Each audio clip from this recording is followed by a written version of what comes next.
Okay, so previous जो हमारी discussion थी उसके अंदर हम लोगों ने फीड फॉरवर्ड न्यूरल नेटवर्क की बात की थी या परसेप्ट्रॉन लॉ की बात हमने की थी। परसेप्ट्रॉन लॉ जो है उसको हम फीड फॉरवर्ड न्यूरल नेटवर्क भी कहते हैं कि जिसके अंदर हम एक एंड से अपनी इनपुट जो हैं वो स्टार्ट करते हैं और उसके बाद वेट्स को अपडेट करते रहते हैं। ऑल्दो हमने जो लास्ट टाइम डिस्कशन की थी वो सिंगल लेयर परसेप्ट्रॉन के थ्रू की थी, उसी तरह से मल्टी लेयर परसेप्ट्रॉन के ऊपर भी काम हो सकता है, किया जा सकता है।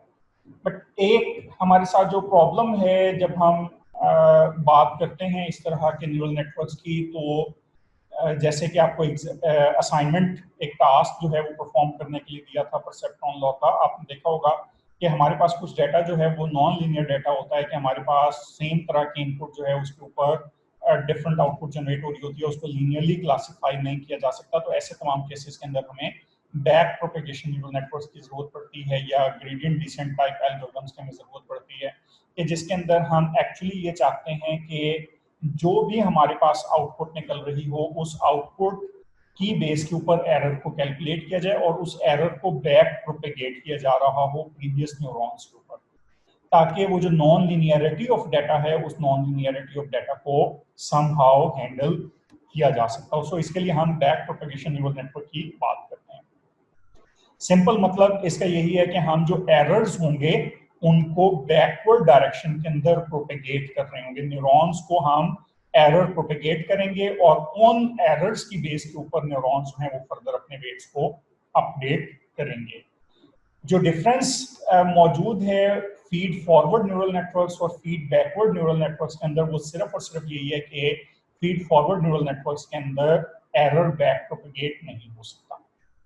एक और डिफरेंस जो लास्ट टाइम हमने परसेप्ट्रॉन रूल की बात की थी और बैक प्रोपेगेशन न्यूरल नेटवर्क्स के अंदर मौजूद है इज के बैक प्रोपेगेशन न्यूरल नेटवर्क्स के अंदर हमारे पास जो एक्टिवेशन फंक्शन है वो हम परसेप्ट्रॉन लॉ की तरह वो जो लीनियर स्टेप वाइज फंक्शन हैं उन स्टेप वाइज फंक्शन के बजाय सिग्मोइडल एक्टिवेशन फंक्शन या और दूसरे एक्टिवेशन फंक्शंस हैं जिनको यूज करते हुए बैक प्रोपेगेशन न्यूरल नेटवर्क्स के ऊपर काम करते हैं। सो इसका मतलब ये है कि जब हम स्टेप वाइज एक्टिवेशन फंक्शंस के ऊपर काम नहीं कर रहे तो इट मीन्स कि हमें फिर थीटा या किसी थ्रेशोल्ड की जरूरत नहीं पड़ेगी, रादर हम एरर की बेस के ऊपर कैलकुलेट करेंगे, जज करेंगे कि हम आउटपुट जो हमारी निकल रही है वो सही है या नहीं है। सो जो भी डिफरेंस होगा हमारे आउटपुट का और एरर का वो इंडिकेट कर रहा होगा कि हमारे पास आउटपुट ठीक है या नहीं है, और जो एक्चुअल आउटपुट हम कैलकुलेट करेंगे नेट के अगेंस्ट वो आउटपुट सिग्मोइडल एक्टिवेशन फंक्शन की बेस के ऊपर निकल रही होगी। So back propagation neural network की जब हम बात करेंगे तो सबसे पहले जिस चीज की हमें जरूरत पड़ेगी that would be the topology of the network. जो टोपोलॉजी हम बिल्ड करेंगे इसके अंदर आप देख सकते होंगे कि हमारे पास एक लेयर जो मौजूद है, ये लेयर मौजूद है जहां पर हमारे पास डिफरेंट इनपुट्स हैं। इन इनपुट्स को अगर आप देखें तो यहाँ पर हमारे पास दो इनपुट्स मौजूद हैं, जैसा कि आप इस टेबल के अंदर भी देख सकते हैं कि हमारे पास इनपुट x1 और x2 है। ये जरूरी नहीं है कि हम दो इनपुट्स के साथ ही काम करते हैं, न्यूरल नेटवर्क से जब हम ट्रेनिंग कर रहे हैं तो मल्टीपल इनपुट्स जो हैं वो ली जा सकती हैं। फिलहाल हमारे पास जो केस है उसके अंदर हमारे पास सिर्फ दो इनपुट्स मौजूद हैं, सो दो इनपुट्स की बेस के ऊपर ही हम काम कर रहे होंगे। नेक्स्ट आप देख रहे होंगे यहाँ पर दो लेयर्स ये मौजूद हैं। ये जो दो लेयर्स हैं इनको हम कहते हैं कि these are the hidden layers.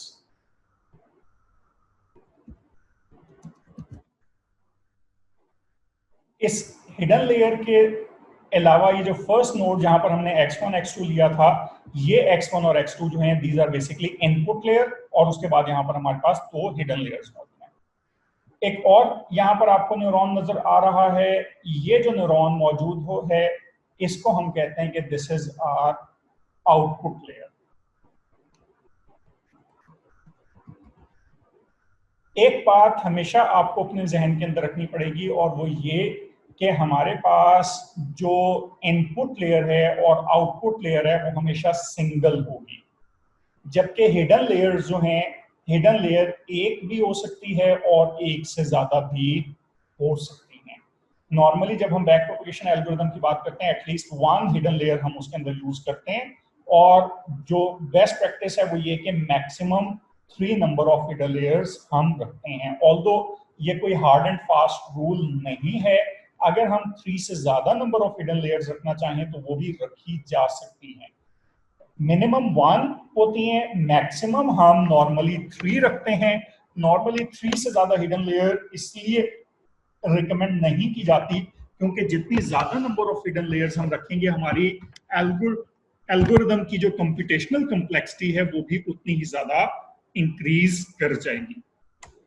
ये कंप्यूटेशनल कॉम्प्लेक्सिटी किस वजह से इंक्रीज करती है, क्या डिफरेंस पड़ता है अगर हम नंबर ऑफ लेयर्स को और ज्यादा करेंगे? सो जब हम अभी इसके एग्जांपल सॉल्व कर रहे होंगे, सिनेरियो को सॉल्व करने की कोशिश करेंगे, तो वहां पर आप देख सकते होंगे कि हमारे पास जब हम लेयर्स इंक्रीज करेंगे तो उससे फर्क क्या पड़ता है। नॉर्मली अगर हमारे पास बहुत ज्यादा कॉम्प्लेक्स प्रॉब्लम्स भी मौजूद हों तो कॉम्प्लेक्स प्रॉब्लम्स के केस में भी कोशिश हम ये करते हैं कि instead of increasing the number of hidden layers, किसी हिडन लेयर के अंदर नंबर ऑफ न्यूरॉन्स को इंक्रीज कर लिया जाता है। Sometimes it is quite possible कि हमने किसी न्यूरल नेटवर्क को ट्रेन किया और उसके अंदर हमने कुछ हिडन लेयर्स रखी, हर हिडन लेयर के अंदर कुछ नंबर ऑफ न्यूरॉन्स हमने सेट किए, और जब हमने उसको ट्रेन करने की कोशिश की तो हमारे पास एक्यूरेसी बहुत ज़्यादा अच्छी नहीं आई, या जो नंबर ऑफ एरर्स हमारे पास आए वो एरर्स की बेस के ऊपर जो हमारी कन्वर्जेंस होनी थी न्यूरल नेटवर्क की वो ज़्यादा जल्दी नहीं, उसकी ट्रेनिंग हमारी कंप्लीट नहीं, उसकी एक्यूरेट ट्रेनिंग नहीं हुई। तो इस तरह के केसेस में नॉर्मली हम ये करते हैं कि नंबर ऑफ हिडन लेयर्स को चेंज करने की कोशिश करते हैं, या फिर number of neurons inside any hidden layer हम उसको चेंज करने की कोशिश करते हैं। एक इंपॉर्टेंट बात जो आपकी सबके जहन के अंदर मौजूद रहनी चाहिए इज कि जब भी हम न्यूरल नेटवर्क्स की बात कर रहे होंगे, न्यूरल नेटवर्क्स के अंदर हमने नंबर ऑफ हिडन लेयर्स कितनी रखनी है, या किसी भी हिडन लेयर के अंदर नंबर ऑफ न्यूरॉन्स कितने रखने हैं, इसके लिए कोई हार्ड एंड फास्ट रूल मौजूद नहीं है। मोस्टली कुछ बेस्ट प्रैक्टिसेस मौजूद हैं, और जो डेटा साइंटिस्ट होते हैं वो नॉर्मली डेटा को देखते हुए, डेटा की कम्प्लेक्सिटी को देखते हुए ये गेस कर लेते हैं कि उसको उस डेटा को ट्रेन करने के लिए जो टोपोलॉजी है, नेटवर्क की कम्प्लेक्सिटी है, वो किस हद तक होनी चाहिए। सो उसके मुताबिक वो कुछ नंबर ऑफ हिडन लेयर्स या न्यूरॉन्स जो हैं उसके अंदर इनिशियली गेस करके रख सकते हैं। बट ऐसा कोई हार्ड एंड फास्ट रूल नहीं है, ऐसा कोई हमारे पास मेथड या मैकेनिज्म अवेलेबल नहीं है जिसकी मदद से हम ये कैलकुलेट कर सकें कि किसी पर्टिकुलर डाटा के ऊपर ट्रेनिंग करने के लिए हमें मिनिमम कितनी हिडन लेयर्स की जरूरत पड़ेगी, या किसी हिडन लेयर के अंदर मिनिमम कितने नंबर ऑफ न्यूरॉन्स हमें रखने पड़ेंगे।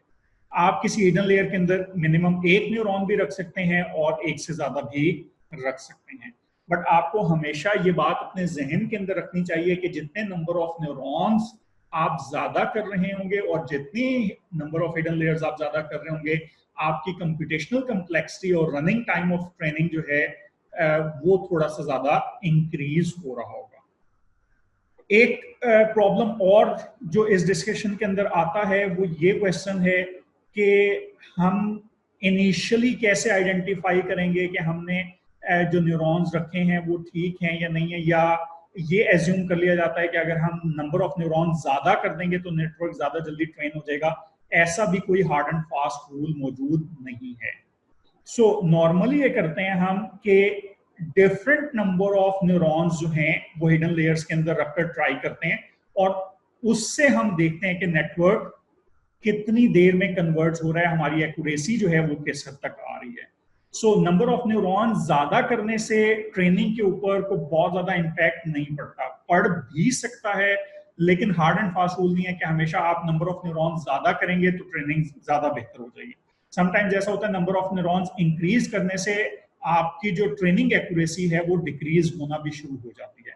सो हमें देखना पड़ता है किसी पर्टिकुलर डेटा सेट के ऊपर मैक्सिमम कितने नंबर ऑफ न्यूरॉन्स के साथ मैक्सिमम कितनी एक्यूरेसी अचीव की जा सकती है। मोस्टली इसको ट्रायल बेसिस के ऊपर हिट एंड ट्राई के थ्रू नेटवर्क्स जो हैं उनको ट्रेन किया जा रहा होता है, या फिर इस तरह के प्रॉब्लम्स को सॉल्व करने के लिए हम समटाइम्स जो डीप न्यूरल नेटवर्क्स हैं उनको भी यूज कर सकते हैं। बट ये डीप न्यूरल नेटवर्क्स फिलहाल हमारे कोर्स के स्कोप के अंदर शामिल नहीं है। दूसरी एक इंपॉर्टेंट बात यहाँ पर यह है कि हमारे पास जो डिफरेंट न्यूरॉन्स मौजूद हैं इन हिडन लेयर्स के अंदर, उसके लिए हमें वेट, इनिशियल वेट जो हैं वो एज्यूम करने पड़ते हैं। सो अब यहाँ पर क्वेश्चन ये होगा कि नंबर ऑफ वेट्स कितने हमें रखने पड़ रहे होंगे। सो इसका एक सिंपल फॉर्मूला ये है कि हमारे पास जितने भी टोटल नंबर ऑफ न्यूरॉन्स होंगे, एटलीस्ट हमें उससे डबल जो हैं वो जो वेट्स हैं वो उनकी जरूरत पड़ रही होगी। सो फॉर इंस्टेंस आप यहां पर देखें, हमारे पास जो नंबर ऑफ न्यूरॉन्स हैं वो 1 2 3, फर्स्ट हिडन लेयर जो हमारे पास है उसके अंदर 3 न्यूरॉन्स हैं, सेकंड हिडन लेयर के अंदर हमारे पास 2 न्यूरॉन्स हैं, और लास्ट जो हिडन लेयर है उसके अंदर हमारे पास सिंगल न्यूरॉन मौजूद है। सो ये जितने नंबर ऑफ न्यूरॉन्स किसी लेयर के अंदर मौजूद हैं उसके डबल हमें वेट्स की जरूरत पड़ेगी। 3 न्यूरॉन्स यहां पर हैं तो इसका मतलब ये इन 3 न्यूरॉन्स के लिए हमें 6 वेट्स की जरूरत पड़ेगी, क्योंकि 2 इनपुट्स हमारे पास मौजूद हैं। सो 3 मल्टीप्लाइड बाय 2 हमारे पास 6 न्यूरॉन्स की जरूरत पड़ रही होगी हमें। फॉर इंस्टेंस अगर यहाँ पर 3 इनपुट्स होती तो 3 into 3 हमें 9 न्यूरॉन्स की जरूरत पड़ती। इसी तरह से यहाँ पर आप देखें, इसके अंदर हमारे पास 2 न्यूरॉन्स जो हैं वो सेकेंड हिडन लेयर के अंदर है, फर्स्ट हिडन लेयर के अंदर 3 न्यूरॉन्स हैं, तो 3 मल्टीप्लाइड बाय 2 यहाँ पर हमें 6 वेट्स की जरूरत पड़ रही होगी। और इधर अगर आप देख रहे हो तो 2 न्यूरॉन्स मौजूद हैं, 2 मल्टीप्लाइड बाय 1, तो हमारे पास 2 वेट्स की हमें जरूरत पड़ेगी। सो इन वेट्स को जो हम नाम दे रहे हैं, वो पहला जो हमारे पास वेट है इस X1 इनपुट और न्यूरॉन 1 के दरमियान में, इसको हम W11 का नाम दे रहे हैं। W11 का मतलब है the connection between input 1 and neuron 1। इसका वेट जो होगा उसको हम W11 से रिप्रेजेंट करेंगे। इनपुट 1 एंड न्यूरॉन 2 का जो वेट है इसको हम W12 से रिप्रेजेंट करेंगे। इनपुट 1 एंड न्यूरॉन 3 का जो वेट है इसको हम W13 से रिप्रेजेंट कर रहे हैं। Similarly, input 2 and neuron 1 W21, input 2 and neuron 2 W22, input 2 and neuron 3 W23. Let's suppose यहाँ पर एक और न्यूरॉन होता तो इसी तरह से X1 और X2 के लिए हम उसके साथ भी वेट कैलकुलेट करते हैं। Similarly, न्यूरॉन 1 एंड न्यूरॉन 4 का जो डिफरेंस वेट है उसको W14 से रिप्रेजेंट कर रहे हैं। न्यूरॉन 1 और न्यूरॉन 5 का जो वेट है उसको W15 से। इसी तरह न्यूरॉन 2 और 4 का जो वेट है उसको W24 से, 2 और 5 का जो वेट है W25 से, 3 और 4 का वेट W34 से, और 3 और 5 का वेट W35 से रिप्रेजेंट हो रहा है। एंड सेम एज फॉर जो न्यूरॉन्स हमारे पास हिडन लेयर 2 और आउटपुट लेयर के ऊपर मौजूद हैं, W46 एंड W56। ये सारे वेट्स इनिशियली मैंने एज्यूम कर लिए हैं just to save some time. और वेट्स के बारे में हम लास्ट टाइम भी डिस्कस कर चुके हैं कि नॉर्मली जब हम इनिशियल वेट एज्यूम करते हैं तो इनिशियल वेट देने के लिए कोई ऐसा पेट फॉर्मूला नहीं है। हम इनिशियल वेट रैंडमली असाइन कर सकते हैं। नॉर्मली 0 से 1 के दरमियान में कोई भी वेट वैल्यू जो है इनको असाइन की जा सकती है और बाद में ये वेट्स ऑटोमेटिकली एडजस्ट हो जाते हैं। सो ये initial weight without any mechanism और फॉर्मूला मैंने जस्ट रैंडमली एज्यूम कर लिए हैं। W11 के लिए 0.3, फिर 0.4, 0.5, इस तरह से सिंपली कुछ वेट्स जो हैं वो रखे हुए हैं। जरूरी नहीं था कि यही वेट्स रखे जाते हैं, इनकी जगह पर कुछ और वेट्स भी रखे जा सकते हैं। हमारे नेटवर्क की ट्रेनिंग के ऊपर वेट्स का ज्यादा इम्पैक्ट ये हो सकता है कि नेटवर्क कितनी जल्दी कन्वर्ज होगा या नहीं। सो वेट्स आप कुछ भी रखेंगे वो ऑटोमेटिकली न्यूरल नेटवर्क जो है उसको एडजस्ट कर लेगा।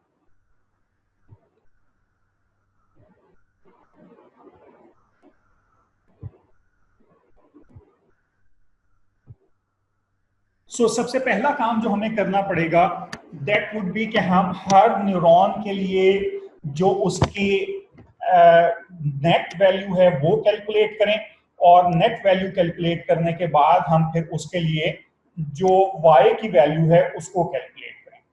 तो आप यहाँ पर देख सकते हैं कि जब हमने न्यूरॉन 1 के लिए इसकी जो आउटपुट है नेट वैल्यू है वो कैलकुलेट करनी है, तो उसका फॉर्मूला हमारे पास सिंपली क्या होगा, W11 X1 plus W21 X2। सो अगर हम कहें नेट वन, इसका फॉर्मूला आपके सामने यहाँ पर लिखा हुआ भी है। So net one is equal to W11 X1 multiplied by X1 plus W21 multiplied by X2। सो ये दोनों जो हमारे पास सिग्नल्स आ रहे हैं W11 और W21, इन दोनों सिग्नल्स को हम लेंगे और इनको इनकी इनपुट्स के साथ मल्टीप्लाई कर देंगे।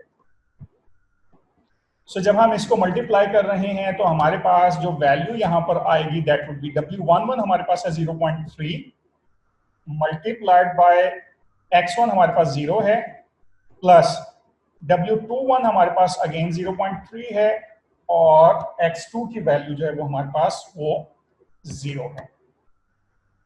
सो जब हम इसको कैलकुलेट करेंगे तो फाइनल आंसर हमारे पास 0 ही आ जाएगा। सो नेट वन की वैल्यू जो है वो हमारे पास कैलकुलेट हो गई है। इस नेट वन की वैल्यू को कैलकुलेट करने के बाद नेक्स्ट टास्क हमारे पास होता है कि हम इसकी जो एक्चुअल आउटपुट की वैल्यू है वो एक्चुअल आउटपुट हम कैलकुलेट करें। एक्चुअल आउटपुट नॉर्मली जो हम कैलकुलेट करते हैं वो सिग्मोइडल फंक्शन के थ्रू हम कर रहे हैं इसके अंदर। इसके अलावा और बहुत सारे tan है जो इस तरह के और बहुत सारे एक्टिवेशन फंक्शन हो सकते हैं, बट फिलहाल जो हम यूज कर रहे हैं अपनी इस डिस्कशन के अंदर वो सिग्मोइडल फंक्शन है। जब हम परसेप्ट्रॉन की बात कर रहे थे वहां पर हमने step wise linear function use किया था कि थीटा की थ्रेशोल्ड की वैल्यू हम सेट करते थे और उसकी बेस के ऊपर हम एक्चुअल आउटपुट जो है वो एज्यूम करते थे। यहाँ पर थीटा की वैल्यू नहीं है, हम वैल्यू को एग्जैक्टली 0 या 1 नहीं करते, बल्कि इस फॉर्मूले के थ्रू हम ये वैल्यू कैलकुलेट करते हैं। ये फॉर्मूला किसने डेवलप किया और इसको साइंटिफिकली प्रूवन है रिसर्च के थ्रू कि ये सिग्मोइडल फंक्शन जो है वैल्यू अगर हम इसके थ्रू कैलकुलेट कर रहे हो तो हमारे पास एक्टिवेशन फंक्शन की वैल्यू निकल सकती है। सो इसकी जो बैकग्राउंड है सिग्मोइडल फंक्शन का वो फिलहाल हम डिस्कस नहीं कर रहे, सिंपल इसको यूज करेंगे। जब हम मशीन लर्निंग के अंदर जाएंगे तो वहां पर फिर हम इसको फर्दर इसके ऊपर बात कर सकते हैं। सो फॉर्मूला इज सिंपली जब हमने इस नेट के अगेंस्ट न्यूरॉन 1 की एक्चुअल आउटपुट कैलकुलेट करनी होगी वो कैलकुलेट होगी 1/1 plus e raise power minus net into lambda. So जब हम इसको कैलकुलेट करेंगे y1 हमारे पास जो आएगा that would be equal to 1 divided by 1 plus, अब हमारे पास E की जो पावर है एप्सिलॉन की वैल्यू वो फिक्स वैल्यू होती है एप्सिलॉन की, जो आपको मालूम होगा उस वैल्यू को हम यूज करते हैं और उस वैल्यू को हम नेट की रेस पावर उसकी लेते हैं और उसके साथ एक वेरिएबल आप यहां पर देख रहे होंगे कि एक और वेरिएबल यहां पर मौजूद है which is lambda. So lambda की जो वैल्यू है, लैम्डा हम नॉर्मली कंसीडर करते हैं कि एक बाइसनेस फैक्टर है। अगर हम जो एक्टिवेशन फंक्शन है उसकी वैल्यू को के अंदर कुछ फर्दर बाइस ऐड करना चाहते हैं तो वो बाइसनेस ऐड हो सकती है। ये बाइसनेस मल्टीपल लेवल्स के ऊपर ऐड होती है। हम यहाँ पर जो नेट है इस नेट के साथ इधर भी बाइसनेस ऐड कर सकते हैं। फॉर इंस्टेंस मैं यहाँ पर प्लस बी करके बाइसनेस कोई वैल्यू हम ऐड कर दें कि नेट जब भी कैलकुलेट होगा उसके अंदर एक पर्टिकुलर बाइस ऐड किया जाएगा। फॉर इंस्टेंस अगर हमें पता हो कि कोई प्रॉब्लम किसी पर्टिकुलर नेचर का है, किसी स्पेसिफिक नेचर का है, तो उसके मुताबिक जो डाटा साइंटिस्ट होते हैं उस ट्रेनिंग को जल्दी कंप्लीट करने के लिए, नेटवर्क जल्दी कन्वर्ट करवाने के लिए कुछ बाइसनेस ऐड कर देते हैं। सो फॉर इंस्टेंस हम अभी लर्निंग कर रहे हैं, ये जो न्यूरल नेटवर्क्स वगैरह या आर्टिफिशियल इंटेलिजेंस की हम डिस्कशन कर रहे हैं, इसके अंदर कुछ बाइसनेस ऑलरेडी हमारे पास मौजूद है कि आपको इंग्लिश लैंग्वेज और उर्दू लैंग्वेज के ऊपर ग्रिप मौजूद है।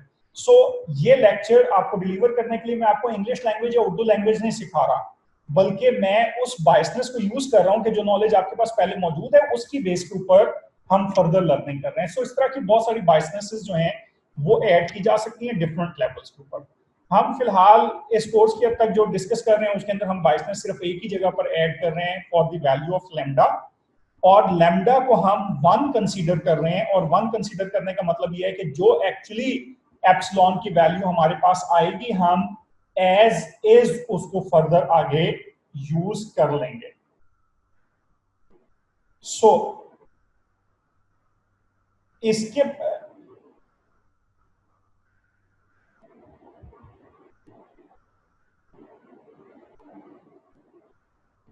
वन मिस्टेक हम यहाँ पर, ये जो एप्सिलॉन का मैं कह रहा था, ये बेसिकली सॉरी एप्सिलॉन नहीं है, ये एक्सपोनेंशियल की वैल्यू है विच इज 2.718। सो हम एक्सपोनेंशियल की वैल्यू लेते हैं, exponential raise power minus net into lambda हम कर रहे होते हैं। सो इसको हम जब कैलकुलेट करेंगे 1 प्लस 2 जो भी हमारे पास वैल्यू है 718, इसकी जब हम नेट की रेस पार लेंगे तो हमें मालूम है किसी भी नंबर की जब रेस पार 0 होती है तो उसका आंसर हमेशा 1 आता है। सो यहां पर मैं सिंपली इसको 1 over 1 plus 1 कर दूंगा, इट वुड बिकम 1 over 2। सो मेरे पास सिंपली आंसर y1 का जो आ जाएगा that would B 0.5। So you can see here कि जब हम परसेप्ट्रॉन लॉ की बात करते थे तो परसेप्ट्रॉन लॉ के अंदर हमारे पास वैल्यू एग्जैक्टली 0 या 1 आ जाया करती थी। यहां पर हमारे पास उनके स्टेप वाइज फंक्शन हम यूज नहीं कर रहे, तो y की वैल्यू एग्जैक्टली 0 और 1 डायरेक्टली नहीं आती, बल्कि काफी सारी ट्रेनिंग के बाद ऐसा होता है कि y की वैल्यू या एक्चुअल आउटपुट जो है वो हमारी 0 या 1 के करीब आने लगे। सो ऐसा जो है वो इस सिग्मोइडल फंक्शन की वजह से हो रहा है।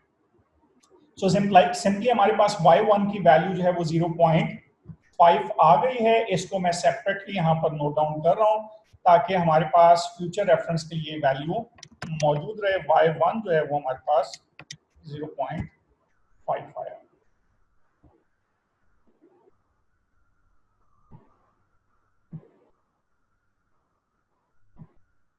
सो अब हमें y1 जब हमने कैलकुलेट कर लिया है तो नेक्स्ट टास्क हमारा ये होगा कि हम y2 की वैल्यू कैलकुलेट करें। सो जब y2 की वैल्यू हमने कैलकुलेट करनी है, सो जिस तरह से नेट 1 की वैल्यू हमने कैलकुलेट की थी, इसी तरह से नेट 2 की वैल्यू पहले हम कैलकुलेट करेंगे और उसके थ्रू फिर y2 की वैल्यू जो है वो हम कैलकुलेट कर देंगे। So net 2 would be equal to, अब हमारे पास वेट्स जो हैं वो चेंज हो जाएंगे, W11 की जगह पर W12 आ जाएगा और इसी तरह से W21 की जगह पर W22 हो जाएगा। So W12 is 0.4, similarly W22 is also 0.4। so जब हम इसको मल्टीप्लाई करेंगे तो हमारे पास 0 से मल्टीप्लाई करने के बाद ऑब्वियसली वैल्यू जो है वो 0 ही आ जाएगी। सो y2 जो हमारे पास निकलेगा that would be again 0.5।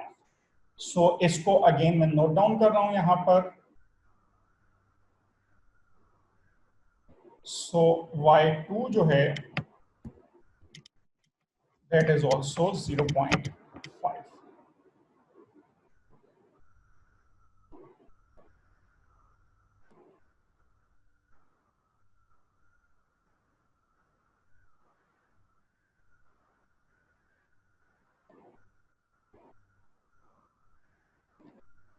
So y1 की वैल्यू 0.5 निकली थी, y2 की वैल्यू भी 0.5 निकली है। सो हमें अब सिमिलरली इसी तरह से y3 कैलकुलेट करना होगा।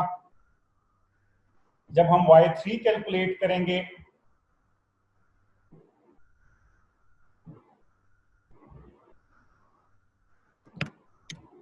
सो नेट 3 हम पहले कैलकुलेट करेंगे, W13 हो जाएगा और इसी तरह से W23 हो जाएगा and that is 0.5 and 0.5 multiply होगा 0 ही आ जाएगा और y3 भी हमारे पास 0.5 निकल आएगा। सो इसको भी हम यहां पर नोट डाउन कर लेते हैं। So y3 is equal to 0.5। Now हमारे पास y1, y2 और y3 हमने कैलकुलेट कर लिया है। अब नेक्स्ट हमारा टास्क ये है कि हम जो हिडन लेयर 2 है, इस हिडन लेयर 2 के लिए हम जो आउटपुट है उसको कैलकुलेट करेंगे।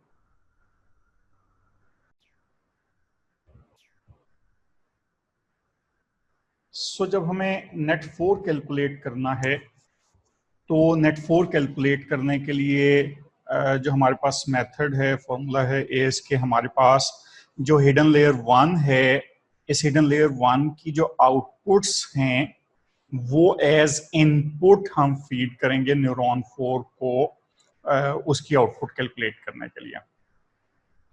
सो हमारे पास जो फॉर्मूला होगा that would be net 4 is equal to W14 Y1 W24 Y2 plus W34 Y3। So W14 की वैल्यू हमारे पास 0.6 है, W24 की भी यही वैल्यू है, W34 की भी यही वैल्यू है, और जो Y1 Y2 Y3 की वैल्यूज हैं वो आपके सामने यहाँ पर मौजूद हैं, 0.5 0.5 एंड 0.5। सो जब हम ये फीड इन करेंगे हमारे पास इसकी value 0.6 multiplied by 0.5 plus 0.6 multiplied by 0.5 plus 0.6 multiplied by 0.5, सो ये हमारे पास 0.9 वैल्यू आ जाएगी। सो नाउ जब इसकी बेस के ऊपर हम एक्चुअल आउटपुट कैलकुलेट करेंगे दैट इज Y4, सो उसका फॉर्मूला हमारे पास है 1/1 plus E minus net into lambda.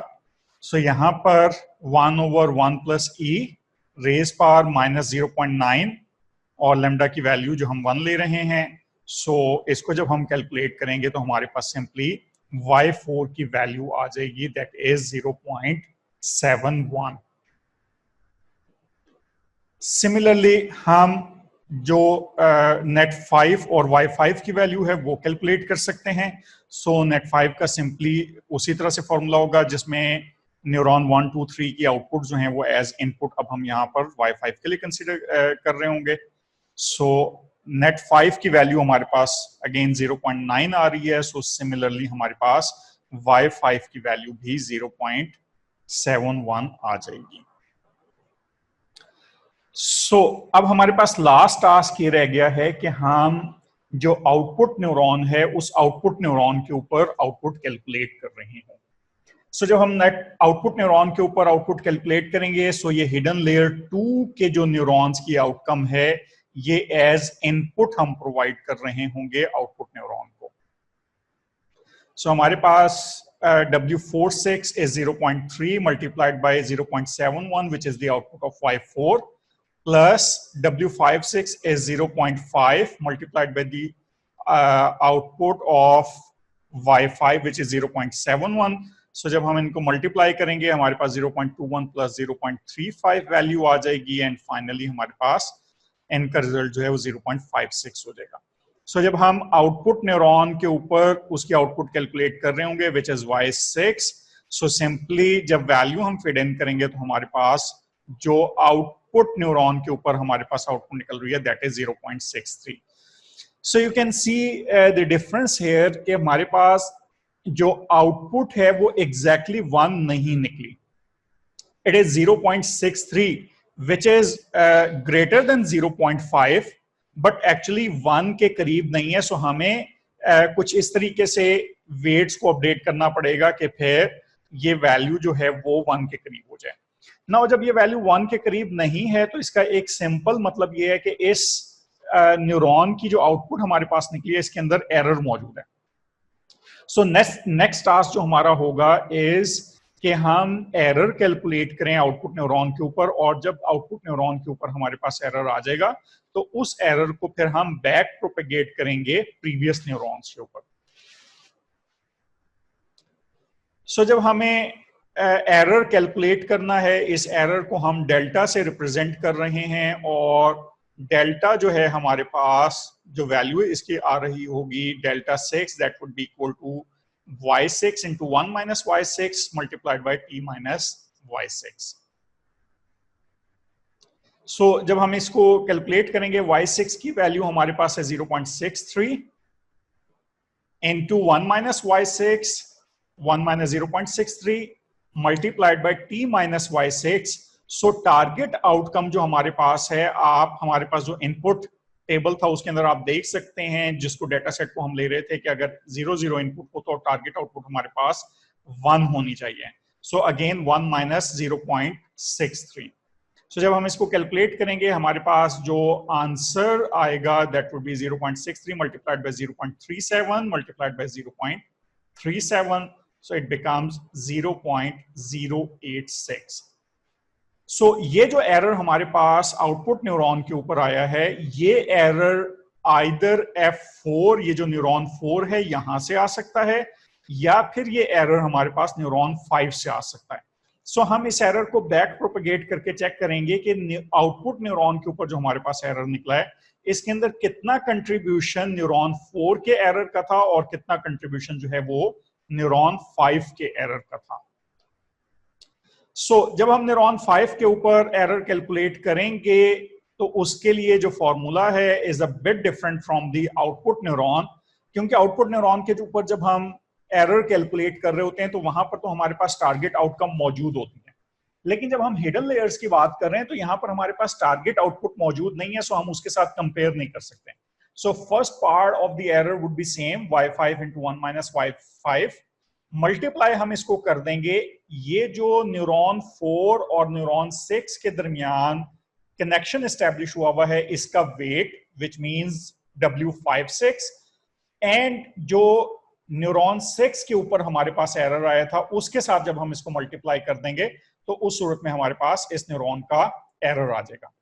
दूसरी चीज जो आप यहां पर देख सकते हैं इस के मैंने यहां पर फॉर्मूला के अंदर सिग्मा यूज किया हुआ है। ये सिग्मा यूज करने की रीजन ये है कि लेट्स सपोज हमारे पास यहां पर एक और न्यूरॉन मौजूद होता और ये न्यूरॉन भी कोई आउटपुट न्यूरॉन होता जिसको मैं फॉर इंस्टेंस Y2 कह सकता हूं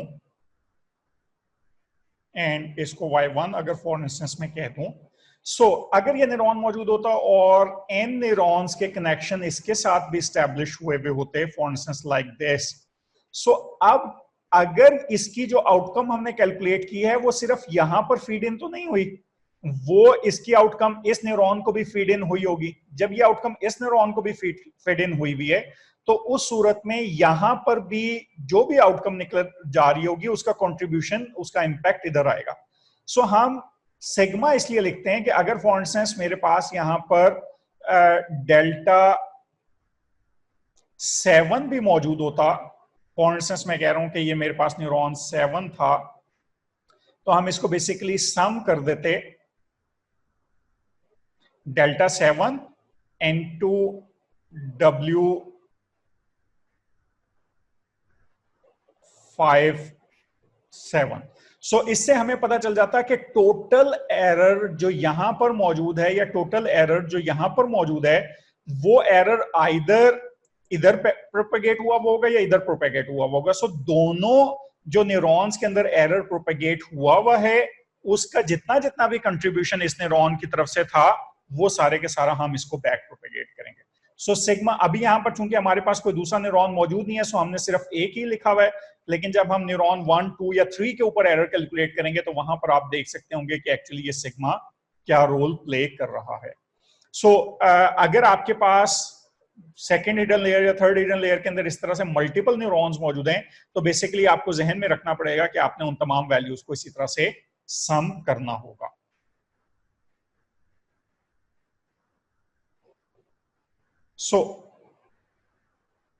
delta 5 is equal to y5 into 1 minus y5 into sigma delta 6 w56। y5 की value is 0.71 into 1 minus 0.71 into जो डेल्टा 6 हमारे पास था that is 0.086 multiplied by w56 जो है that is 0.5। हम इसको जब मल्टीप्लाई करेंगे तो हमारे पास value 0.71 multiplied by 0.29 multiplied by 0.043 आ रहा है, which is 0.043 is the calculation of 0.086 multiplied by 0.5। हमारे पास जो डेल्टा 5 निकल आएगा that would be 0.0088। इसी तरह से डेल्टा 4 हम कैलकुलेट कर रहे होंगे और डेल्टा 4 की वैल्यू जो हमारे पास निकल रही है that is 0.0053। सिमिलरली अब हम जो हिडन लेयर 1 है हमारे पास, इसके एरर कैलकुलेट करेंगे delta 3, delta 2 and delta 1। So delta 3 जब हम कैलकुलेट कर रहे हैं, y3 की वैल्यू है हमारे पास 0.5 into 1 minus 0.5 that would be again 0.5 multiplied by, अब आप यहां पर देख सकते हैं कि डेल्टा 4 हमारे पास जो निकला था that is 0.0053 multiplied by 0.6 which is the weight of W34 plus delta 5 जिसकी वैल्यू हमारे पास 0.0088 है multiplied by 0.6 which is the weight or value of W35। so जब हम इनको मल्टीप्लाई करेंगे that would be 0.5 multiplied by 0.5 multiplied by 0.0032 plus 0.0053। so हमारे पास final जो error निकलेगा डेल्टा 3 पर that is 0.0021। सो आप देख रहे हैं कि जो एरर हमारे पास यहां पर था उसी एरर को हम बैक प्रोपेगेट करते जा रहे हैं, और जो फर्दर हमारे पास डोमेन्स मौजूद हैं उन फर्दर हमारे पास जो न्यूरॉन्स मौजूद हैं उनका एरर हम कैलकुलेट कर रहे हैं। सो सिमिलरली हम डेल्टा 2 का एरर कैलकुलेट करेंगे that would be again 0.0021।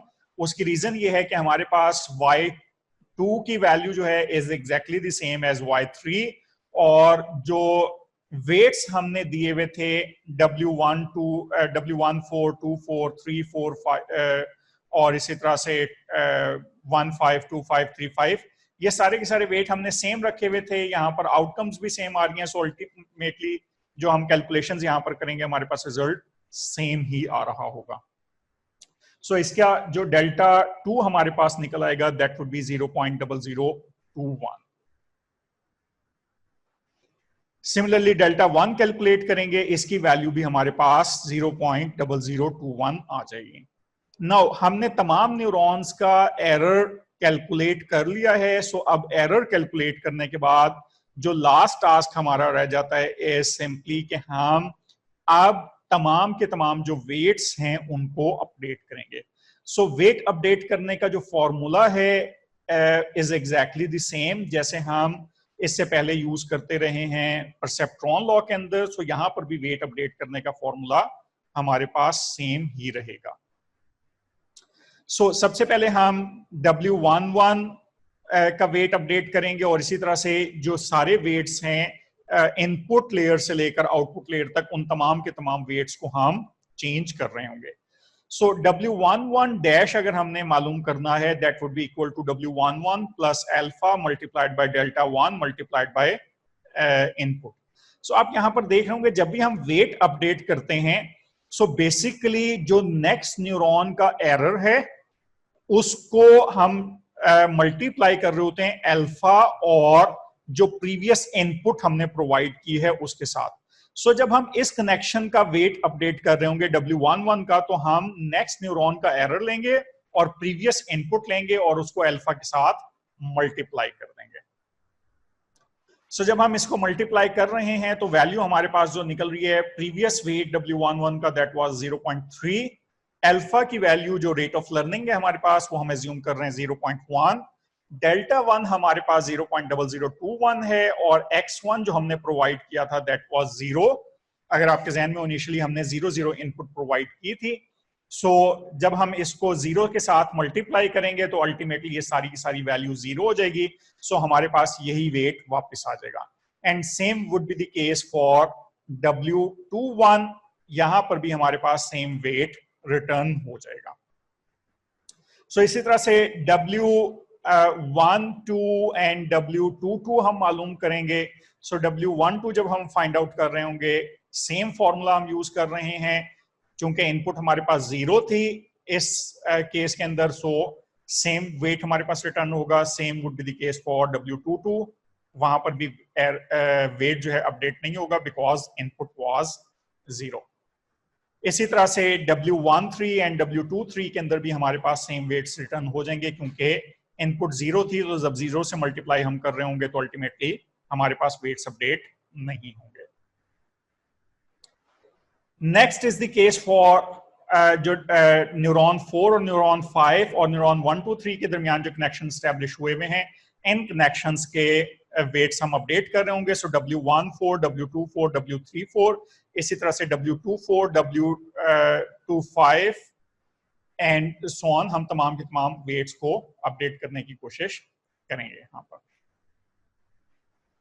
So W14 dash would be equal to W14 plus alpha multiplied by delta 4 next neuron का error multiplied by input Y1. So W14 initially हमारे पास 0.6 था plus 0.1 multiplied by 0.0053 which is the value of delta 4 multiplied by Y1 which is 0.5. So जब हम इनको सम करेंगे तो हमारे पास total answer जो निकल रहा है दैट इज 0.600265।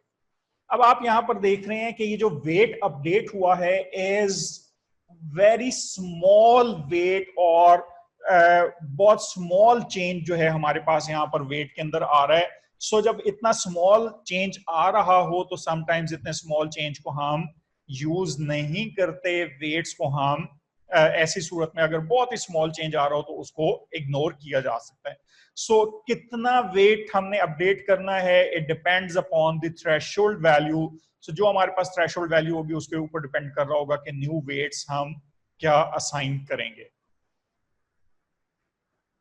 इसी तरह से W24 यहां पर भी हम चूंकि 0.5 और उसी तरह से सेम वैल्यू से हम मल्टीप्लाई कर रहे हैं, जो चेंज ऑफ वेट है वो इतना स्मॉल होगा कि उसका कोई इम्पैक्ट यहां पर नहीं आ रहा होगा। And same goes for W34 dash. इसी तरह से हमारे पास W15 डैश, W25 डैश और W35 डैश है। हमारे पास जो वेट अपडेट हो रहा है वो बहुत स्मॉल है, सो फिलहाल हम उसको इग्नोर कर रहे हैं। ऑब्वियसली जब आप कंप्यूटर प्रोग्राम बना रहे होंगे तो वहां पर आप सेट कर सकते हैं कि कितने डेसिमल पॉइंट तक जो वेट अपडेशन है वो लेनी है, या वेट अपडेशन हमेशा लेनी है या नहीं लेनी, या उसके पैरामीटर्स जो हैं वो सेट किए जा सकते हैं। सो फाइनली हम जो आउटपुट न्यूरॉन के कनेक्शन एस्टैब्लिश हुए थे हम उनके वेट्स अपडेट करेंगे, W46 एंड W56। सो यहाँ पर W46 को जब हम अपडेट कर रहे हैं, सो W46 was initially 0.3 plus 0.1 is the alpha, the rate of learning, and delta 6 is 0.086 multiplied by y4 which is 0.71. So हमारे पास जो वेट अपडेट होगा that is 0.31. So new weight जो हमारे पास आ जाएगा that is 0.31. So हमारे पास जो प्रीवियस वेट की वैल्यू थी हम उसको अपडेट कर देंगे और W46 की जगह पर हमारे पास न्यू वेट की वैल्यू आ जाएगी विच इज 0.31। इसी तरह से हम W56 को अपडेट करेंगे। सो हमारे पास जो न्यू वेट W56 का आ जाएगा दैट वुड बी 0.51। सो हम इसको भी अपडेट कर देंगे।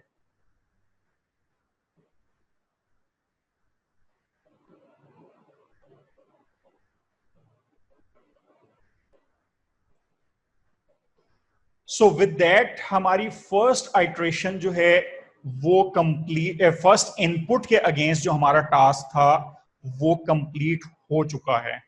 सो आपने देखा होगा कि जब हम बैक प्रोपेगेशन की बात कर रहे हैं तो इसके अंदर हमारे पास जो कंप्यूटेशनल कम्प्लेक्सिटी है इसकी वो बहुत ज्यादा है, और इसी वजह से हम जो नॉन लीनियर डाटा है या कम्प्लेक्स डाटा है या बहुत लार्ज स्केल हमारे पास डाटा हो तो बैक प्रोपेगेशन न्यूरल नेटवर्क्स की मदद से हम उनके ऊपर ट्रेनिंग परफॉर्म करवा सकते हैं और बहुत सी बेहतर एक्यूरेसी जो है as compare to feed forward neural network हम गेट कर सकते हैं।